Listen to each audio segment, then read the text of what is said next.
Good morning everybody, I am Seema Kaushik and welcome back to this channel. कैसे हैं आप सब? राइट, कितने दिन रह गए? 24 डेज़। यस, कोई बात नहीं, डरना नहीं है, हम दम लगा कर पढ़ेंगे और JRF क्रैक करेंगे। यस, एक ही जुनून आपके अंदर रहना चाहिए। और आज हम करने जा रहे हैं इनकम फ्रॉम अदर सोर्सेज। और इनकम फ्रॉम अदर सोर्सेज को याद नहीं करना। ये वीडियो लास्ट, अब मुझे नहीं पता है कितने मिनट की बनेगी, बट जितनी भी मिनट की ये वीडियो होगी आपको टिप्स पर हो जाएगा आपका इनकम फ्रॉम अदर सोर्स।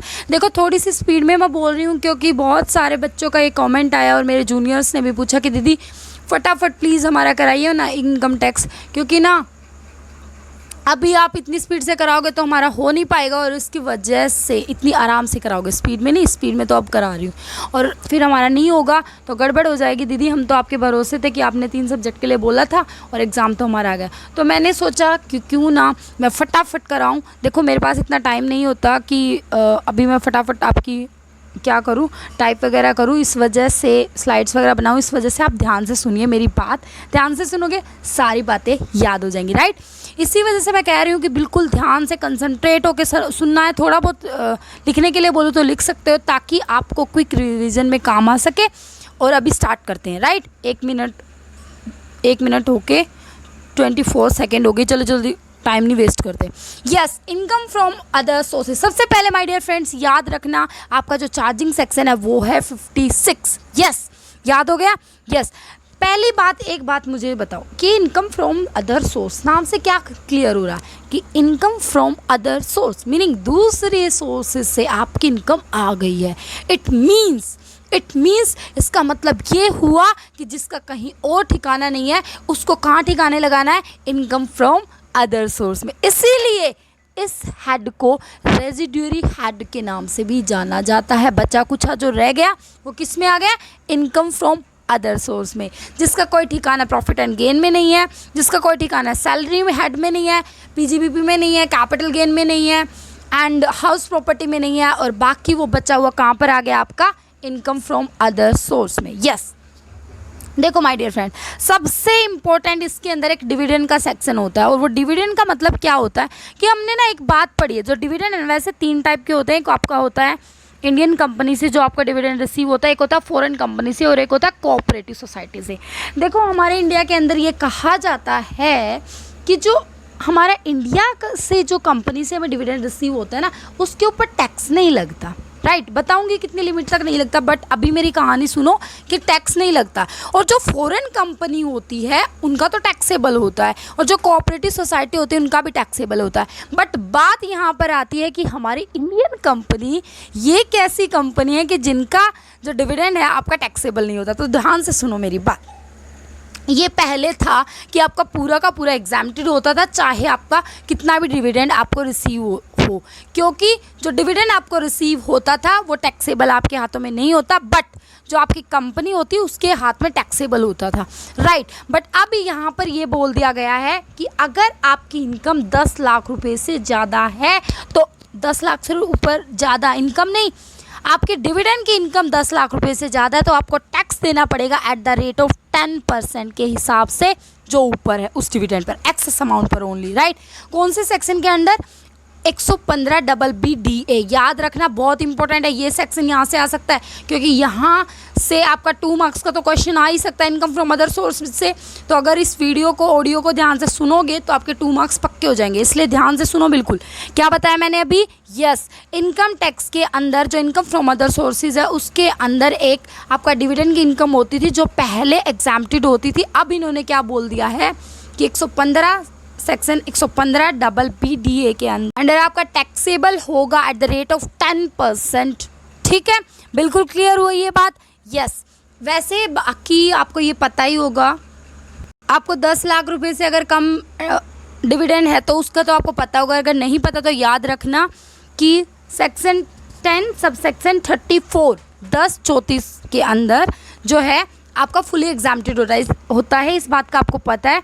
और फिर अगर फुली एग्जैम्प्टेड होता है टैक्स तो एक आदमी को देना पड़ेगा, चाहे आप दे रहे हो चाहे आपके बिहाफ पे कोई दे रहा है। तो आपके बिहाफ पर यहाँ पर कंपनी दे रही है, और कंपनी कौन से सेक्शन में? सेक्शन कौन सा याद रखना? 115 हो। याद रखना 115 ओ में कंपनी टैक्स देगी आपके डिविडेंड के ऊपर। अगर आपकी अमाउंट 10 लाख रुपए से कम है, 10 लाख रुपए से ज़्यादा है तो आपको टैक्स देना है उस एक्सेस अमाउंट पर, और वो सेक्शन आपका है 115 डबल पी डी ए। यहाँ तक क्लियर हुआ। अब सेकंड पॉइंट देखो, इसके अंडर ही गिफ्ट का पॉइंट है आपका। देखो गिफ्ट में ना मैं सीधा सीधा आपको बता रही हूँ, अभी ज़्यादा बताऊँगी तो प्रॉब्लम हो जाएगी। देखो सीधा सीधा बता रही हूँ, अगर आपकी गिफ्ट की अमाउंट, जो आपको गिफ्ट रिसीव हो रहा है, अगर वो 50,000 रुपये तक का गिफ्ट है तो आपका एग्जाम्प्टेड फ्रॉम टैक्स, आपके ऊपर 1 रुपया टैक्स नहीं लगने वाला, राइट। बट अगर भी 50,000 रुपये से 1 रुपया भी ऊपर हो जाता है ना तो एंटायर अमाउंट टैक्सेबल होगा। देखो सबसे इम्पोर्टेंट पॉइंट ही ये है, बच्चे कन्फ्यूज इसमें होते हैं। बच्चे क्या सोचते हैं कि जो अमाउंट है 50,000 उससे जरा सी मतलब 1 पॉइंट ही ऊपर होते ही वो ये कहेंगे कि जो एक्सेस में है ना वही आपका क्या होगा, टैक्सेबल होगा। बट हमेशा याद रखना एक्सेस में नहीं, अगर 50,000 रुपये से 1 भी रुपया ऊपर हो गया तो एंटायर अमाउंट आपकी टैक्सेबल हो जाएगी। समझ में आई बात? बिल्कुल क्लियर हो गया। अब एक बात देखो, मान लीजिए ऐसा भी तो हो सकता, मान लीजिए आपको लैपटॉप की ज़रूरत है, आपने क्या करा, अपनी फ्रेंड को बोला कि यार प्लीज़ मुझे दिलवा देना। तो आपके फ्रेंड ने बोला देखो मेरे पास ना 10,000 रुपीज़ है, बाकी आप लगा लेना, ठीक है। बाकी आपने अपने पैसे लगा लिए, मान लीजिए 50,000 का आपको लेना था, तो आपकी फ्रेंड ने 10,000 के लिए बोला, और 10,000 के लिए मत बोलो, 50 का तो हो गया, नहीं 1,50,000 का आपका लैपटॉप था। आपकी फ्रेंड ने बोला कि मैं 1 लाख रुपीज़ दे दूँगी, 50 आप अपने लगा देना, ठीक है। अब सुनो मेरी बात, अब आपके पास कितने हो गए बताओ मुझे? 150 थे टोटल, लैपटॉप आना था, 1 लाख आपकी फ्रेंड ने दे दी, यस एंटायर अमाउंट हो गया क्योंकि 50,000 रुपये से ज़्यादा है। अब यहाँ पर ये देखो आपकी फ्रेंड ने आपको कितने दिए, 1 लाख, तो टैक्सेबल आपके 1 लाख होंगे, ना कि 1,50,000। जो अमाउंट आपने पे कर दिया उसको वहाँ से डिडक्ट कर देना। बिल्कुल क्लियर हो गया, ठीक है, कोई दिक्कत नहीं है। इमूवेबल प्रॉपर्टी वगैरह में देख लेना, वो स्टैम्प वैल्यूएशन वाला केस होता है, आई थिंक वो नहीं आएगा, जस्ट आप ओवरव्यू अभी ले लो, ठीक है। बाकी अगर आपके पास है बुक तो यह बताऊँ गिफ्ट की कर लेना। वैसे यहाँ तक इम्पोर्टेंट था कि गिफ्ट में आपका 50,000 रुपीज़ से अगर 1 भी रुपया ऊपर हो गया तो एंटायर हो जाएगा।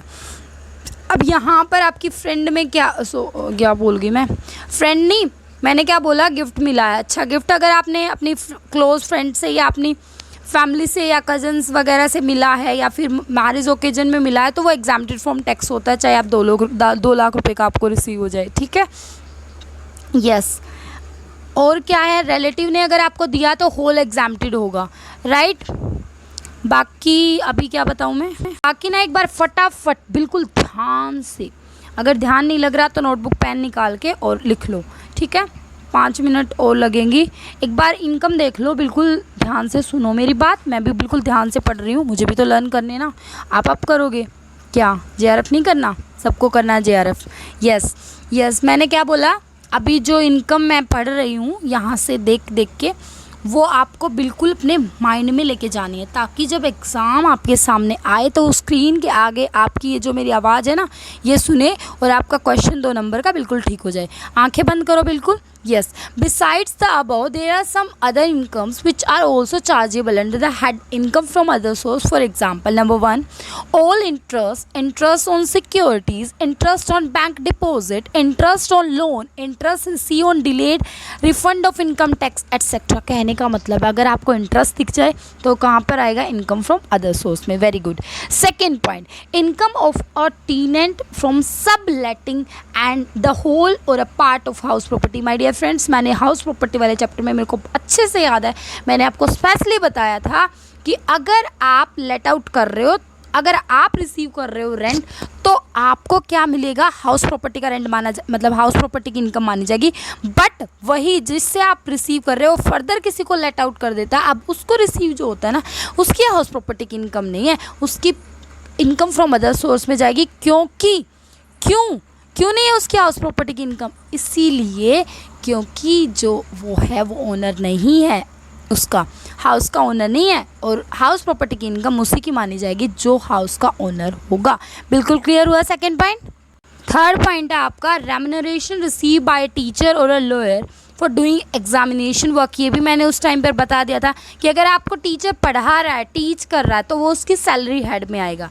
बट अगर वही टीचर आपकी एग्जामिनेशन में उनकी ड्यूटी लगी हुई है और एग्जामिनेशन के टाइम आपके सामने आ रहा है, तो वो टीचर को जो मिल रहा है वो उसका इनकम फ्रॉम अदर सोर्स में जाएगा। उसके बाद क्या आता है आपका इनकम ऑफ रॉयल्टी। यस, याद रखना ये रॉयल्टी की जो इनकम होती है वो भी आपकी कहाँ पर आती है बेटा, इनकम फ्रॉम अदर सोर्स में। यस, उसके बाद डायरेक्टर्स की फ़ीस, जो डायरेक्टर की फ़ीस होती है वो भी कहाँ पर आती है आपकी। यस बताओ। अच्छा बेटा निकल गया तो ध्यान दिख गया कोई नहीं, एक आधी बार निकल जाता है ऐसे। बिल्कुल अपना कंसंट्रेट दोबारा लेकर आओ। डायरेक्टर्स की फ़ीस जो होती है वो भी आपकी इनकम फ्रॉम अदर सोर्स में जाएगी। उसके बाद rent of land not apportionate to any building. इसका मीनिंग है कि खाली लैंड से जो भी रेंट मिलता है वो भी आपका इनकम फ्रॉम अदर सोर्स में जाएगा, क्योंकि वो आपकी हाउस प्रॉपर्टी में नहीं जाएगा। नेक्स्ट है agricultural income from land situated outside India. Yes, आपने एक बात देखी होगी कि अगर इंडिया की लैंड है तो आपकी एग्रीकल्चरल इनकम में आ जाएगी, ठीक है। बट अगर वो इंडिया की नहीं है तो कहाँ पर टैक्सेबल होगी आपकी इनकम फ्रॉम अदर सोर्स में। बिल्कुल ये समझ में आ गया। चलो नेक्स्ट हम बात करेंगे। देखो कुछ ना इनकम हमारी अनडिस्क्लोज सोर्स से आती हैं, जो कि हमारे सेक्शन 68, 69, 69A एंड 69C में होता है। ये बहुत इंपॉर्टेंट है, ऐसे याद करो। CIME, CIME। सी से आएगा आपका cash credit with which are unexplained. मतलब जो CC है ना, कैश क्रेडिट, वो अनएक्सप्लेन्ड है, वो आ गया 68 में। फिर आता है आपका अनएक्सप्लेन्ड इन्वेस्टमेंट। अनएक्सप्लेन्ड इन्वेस्टमेंट आ जाएगा 69 में। 69A में आया unexplained money and unexplained expenditure आ जाएगा आपका 69C में। देखो मैं याद करा रही हूँ आपको, 68, 69, 69A एंड 69C। 68, 69, 69, 69A और C। 68 में तो आ जाएगी आपकी CC विद अनएक्सप्लेन्ड। फिर आ जाएगी इन्वेस्टमेंट, फिर आ जाएगा मनी और फिर आ जाएगा आपका एक्सपेंडिचर। ठीक है, बिल्कुल समझ में आ गया। नेक्स्ट देखो, उसके बाद आता है 12th point, interest receive by an employee on his own contribution to an unrecognised provident fund. ये अनरिकॉग्नाइज प्रोविडेंट फंड वाले भी मैंने करा दिए थे, बिल्कुल टेंशन मत लो। इसमें ना एक बात याद रखना, अगर पेपर में आएगा तो 1 पॉइंट आता है यहाँ से, PF से 1 पॉइंट आता है। एक तो 9.5% इंटरेस्ट की रेट याद रखना, ठीक है, और एक 12% याद रखना। ये 2 चीज़ें याद रखना, इससे ज़्यादा आपको करना ही नहीं है। नहीं आएगा, इतना मुश्किल थोड़ी ना होता। वो तो मैं जानबूझ के आपको बिल्कुल डीप में लेके जा रही थी। मुझे लग रहा था कि नवंबर में जाके एग्ज़ाम होगा। मेरे को लगा कि भाई टैक्स को ऐसा कर दे कि कभी ज़रूरत ही ना पड़े उठाने की, राइट। अब तो मैं आपको ऐसे ऐसे पॉइंट्स बताऊंगी ना जो आएगा पेपर में वहीं से, ठीक है। चलो 13 पॉइंट देखो, salary of a member of parliament, member of legislative assembly. नाम से क्लियर हो रहा है, पार्लियामेंट को सैलरी मिलती है, उसकी सैलरी में आएगी ना ना ना ना, हमने वहाँ पर भी बात करी थी, पार्लियामेंट की सैलरी नहीं आएगी। सारी चीज़ें वैसे हम पढ़ चुके हैं। उसके बाद आता है insurance commission not chargeable and the head business और प्रोफेशन। जो इंश्योरेंस वगैरह कमीशन है जो PGBP में नहीं आया वो यहाँ पे टपक जाएगा। Rent of trademark, directors commission, director की कुछ भी, डायरेक्टर की सैलरी हो, डायरेक्टर की फ़ीस हो, डायरेक्टर का कमीशन हो, कुछ भी हो डायरेक्टर का, वो सारा कहाँ पे आएगा, वो आपका आएगा यहाँ पे इनकम फ्रॉम अदर सोर्स में। डायरेक्टर्स क्या था, director commission for giving guarantee to bank, directors commission for underwriting shares of a new company, gratuity receive by a director. अरे भाई डायरेक्टर का नाम दिख जाए ना आपको, उठा के अगर मिल जाए ना, उठा के साइड में इनकम फ्रॉम अदर सोर्स में डाल देना, ठीक है। उसके बाद family pension receive by widow and heirs of deceased employees however the following family pension are exempt. ये कौन से आ गए, UNO से अगर मिल रही है, अवार्डी वगैरह, कहने का मतलब है जिस पे आपको दया आ जाए ना, ऐसे ही अगर फैमिली पेंशन मिल रही है तो वो तो एग्जाम्प्टेड मिलेगी 100%, पता है। और फिर देखो मैं ना, मेरे पास बातें बहुत ज़्यादा हैं आपको बताने के लिए कि इस तरीके से, बस वही मोटिवेशनल वीडियो डेली बनाऊंगी तो बच्चे ये बोलेंगे कि ये क्या कर दिया आपने, तो डेली मोटिवेशनल डाल देते हो, ठीक है। अगर मैं बताऊँ ना कि कहाँ कहाँ बच्चे गलती करते हो, तो बहुत सारी बातें हैं डिस्कस करने के लिए। तो बाकी अगर आप कमेंट करना, अगर आपको ज़रूरत हो तो मैं डालूँगी वीडियो, ठीक है। बाकी मैं ये बता रही हूँ कि आप पेपर को इस तरीके से मत लो सीरियस, की पेपर को इस तरीके से, बिल्कुल एक बार ये देखो। मैंने फ़र्स्ट टाइम जब दिया था ना अभी, तो मेरे बहुत सारी ऐसी मिस्टेक्स थी, अगर वो ना होती तो बहुत अच्छा स्कोर जाता, राइट। तो मतलब है ना, आप अपनी गलतियों से सीखो कि आप गलती कहाँ कर रहे हो। जब आप एग्ज़ाम दे रहे हो, क्वेश्चन पढ़ रहे हो, तो उसका आंसर आपके सामने ही होता है, ठीक है। अगर थोड़ा सा माइंड लगाओगे तो सेकंड पेपर बहुत ईजी होता है, बहुत ज़्यादा ईजी होता है, क्योंकि वो आपने 7 साल पढ़ा है, राइट। तो बहुत ही अच्छी तरीके से आपको पढ़ना है। एंड ये तो हो जाएगा आपका ये वाला। कुछ अदर इनकम भी और एक बार देख लो, बस 2 मिनट और ध्यान लगा लो। Income from unit of specified company और uh mutual fund. Income from units of specified company और म्यूचुअल फंड, तो इस आपको पता है यूनिट होल्डर्स के हाथ में तो जो ये है वो क्या होती है, एग्जाम्प्टेड होती है। लेकिन जो आपके जो यूटीआई वाले हैं, ट्रस्टी हैं, जो ट्रस्ट बना रखा है जिन्होंने, उनके हाथ में टैक्सेबल होती है, जैसे कंपनी के हाथ में हो गया, ठीक है। उसके बाद एक आता है आपका winning from lotteries, crossword puzzles, card games. ये आता है आपका इनकम फ्रॉम अदर सोर्स में। बट याद रखना माय डियर फ्रेंड्स, इसके अंदर आपका @30% के हिसाब से TDS कट जाता है, राइट। ठीक है, बिल्कुल समझ में आ गया। यस, बहुत सारी आएंगे, उस पर TDS काटना होगा। अगर आपकी इनकम निकालनी आ जाए ना, मतलब टोटल इनकम निकालो, टैक्स लगाना है, और क्रॉसवर्ड पजल्स वगैरह से रिलेटेड आ जाए, तो इनकम फ्रॉम अदर सोर्स में डालोगे। याद रखना हमेशा TDS काटना है, क्योंकि बच्चे TDS ही काटना भूल जाते हैं, इसलिए गड़बड़ कर जाते हैं। बाकी क्या बताऊँ मैं, और क्या रह गया इसमें। एक है ना, इसी में ना एक डिडक्शन है, allowable in respect of family pension taxable under income from other source. उसमें क्या होगा, 33.5% ऑफ पेंशन और 15,000 विच एवर इज़ लेस की आपको डिडक्शन मिलेगी। याद रखना है 33.1 मतलब 33.5% या 15,000 कहीं पे दिख जाना, तो उस ऑप्शन पे टिक लगा जाना अगर क्वेश्चन आ जाए तो आपके सामने, ठीक है। तो my dear friends, I hope कि आपको बहुत अच्छे से समझ में आ गई है, आपने पूरी ऑडियो बहुत अच्छे से समझी है, राइट। और इसी होप के साथ मैं आपसे लेती हूँ अलविदा। और फटाफट अगर 1000 सब्सक्राइबर आपसे कंप्लीट हो जाते हैं तो आप करिए, फिर मैं लाइव लेक्चर लेने के लिए बिल्कुल रेडी हूँ। बट अगर आप नहीं कर रहे तो मेरे से हो नहीं रहा है, लाइव लेक्चर मैं ले नहीं सकती हूँ, डेली मैं ट्राई करती हूँ बट ले ये नहीं जाते, क्योंकि वो कह देते हैं कि मिनिमम रिक्वायरमेंट 1000 सब्सक्राइबर, राइट। सो बार बार मुझे भी बोलते वक्त अजीब सा लगता है, बट कोई नहीं, राइट। बट मुझे बहुत अच्छे से आपके कमेंट्स वगैरह मैं पढ़ती हूँ, बहुत अच्छा लगता है। थैंक यू सो मच इतना ज़्यादा प्यार देने के लिए। एंड इसी तरीके से आप पढ़ते रहिए, एंड एक ही target, GRF। Bye bye, take care.